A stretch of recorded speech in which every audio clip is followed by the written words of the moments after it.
Greetings, Midinde Deirdre Prince Solani. My name is Deirdre Prince Solani, and I am working together with the Ghanaian Museum and Monuments Board in inventorying the ICH, or the Intangible Cultural Heritage, otherwise known as living heritage, associated with the Asante traditional buildings. For the last 10 days, we have been visiting the sites and, more importantly, meeting community members, custodians and knowledge bearers of the living heritage related to the sites. It has been an amazing experience. The knowledge and the wisdom, the knowledge of the practices, the rites and rituals, the decorative arts, the making of the drums, the playing of the drums, still rests within communities. So these are not just buildings that are in isolation from the communities in which they are found. And so this exercise has been an exciting one because it has invigorated, brought life into the sites. And the Ghanaian Museum and Monuments Board are very keen to integrate the living heritage and its ongoing use, the people's ongoing use of the site, into its plans for the future. Conservation really only happens when there is appropriate and relevant use.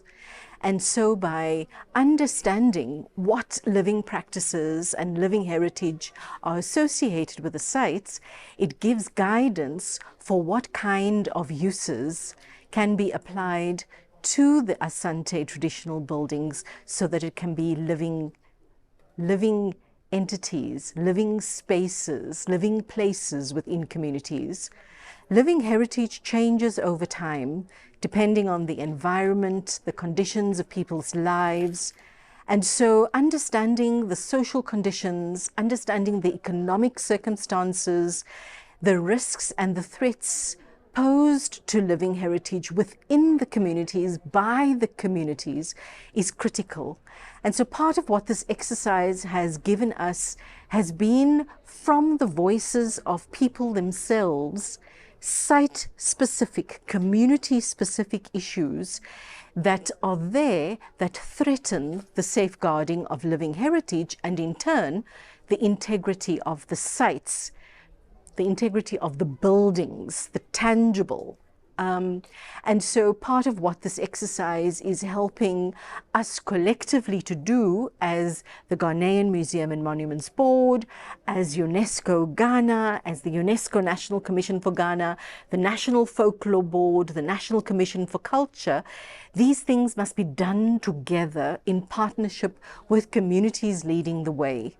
And so part of what has been emerging from this exercise of conversation has been the identification of risks and threats and the possible ways in which they can be addressed together in partnership with the institutions and the agencies for culture in Ghana, but also the academy, also the community leadership, the chiefs, the king, who are all of these stakeholders who need to be part of this program in ensuring the safeguarding of living heritage and in conserving the sites. The last thing I would like to say, as someone who is from the African continent and who is African, what the Asante traditional buildings teach us about governance systems centuries ago, about ways of addressing conflict within communities through traditional conflict resolution strategies. What it teaches us about the science embedded in the making of the mud, transforming the mud to clay, in making the paint from traditional clay and colors.